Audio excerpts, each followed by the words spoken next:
So, if you want to ace your grade 10 English exam, you kind of need to stop acting like a student just memorizing flashcards. Right, exactly. Yeah, you need to start acting like an investigative journalist. And today's deep dive is, well, it's basically your insider briefing. We are cracking open the Get Involved textbook, specifically Unit 8, in the news. And the main goal today is to really, crack the code of the examiner's mind. We're targeting that high-value media vocabulary and the actual mechanics of reporting verbs. And the structural strategies, too, right? Absolutely. The exact strategies you need to secure that Band 5 score. So, talking about cracking the code, I mean, the textbook sorts the whole media landscape into 3 pretty distinct buckets. You've got broadcast, so like TV and radio. Yeah, and then print, like magazines and tabloids. Right. And finally, digital, which is blogs, podcasts, social media. But honestly, wait, I have a question about this. Sure, what is it? If I'm reading a tabloid on my smartphone, isn't that technically digital media? The lines just feel completely blurred right now. Well, yeah, I mean, in the real world, absolutely. But here's the secret to exam strategy. The graders really aren't testing your philosophy of modern media. Okay, so they just want you to play the game. Exactly. They are testing your ability to categorize and organize information clearly.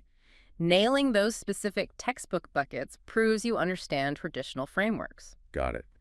And you probably want to drop in some of those high-value nouns, right? Like mass media and journalism. Yes, alongside adjectives like reliable or shocking. When you do that, you immediately signal to the examiner that you know the rules of their game. Right, show them you can play by their rules. But, just knowing the names of the media doesn't give you much to actually say. Yeah, it doesn't. You need to know how to talk about what that media is actually doing out there. Which brings us to the real heavy lifters reporting verbs.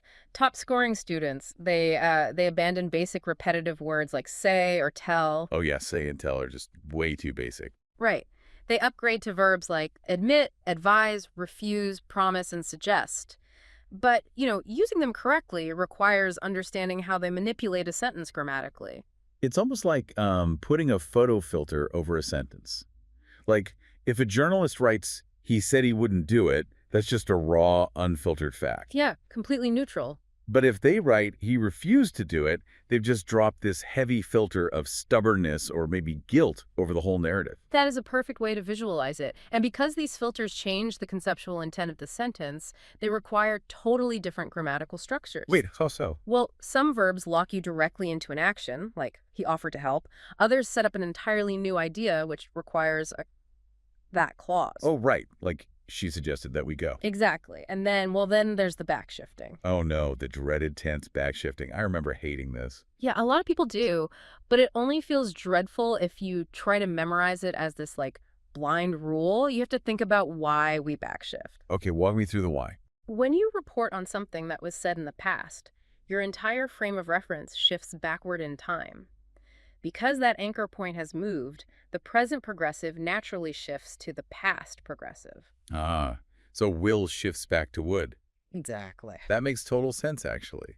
Even the time markers have to bend to that new reality, don't they? Yeah, they do. So a quote about tomorrow becomes the following day when you're reporting it later. Right. So once you have those mechanics down, I guess you apply them to the 3 C's of the writing rubric. Yes. Be clear, concise, and correct. And for writing, the graders specifically look for a 4-paragraph structure. Okay, let me guess this structure. Paragraph 1 is when and where, 2 is who and what, 3 is background, and 4 is more info. You got it. And there's a practical reason for that structure. It mimics real journalism's inverted pyramid. So you put the most critical foundational facts at the absolute top. Precisely. That way, if a reader stops halfway through or, an editor cuts the bottom paragraph for space, the core story still completely makes sense. Oh, wow. Oh, and never forget a headline or you automatically drop bands. Yikes. Yeah, definitely write a headline.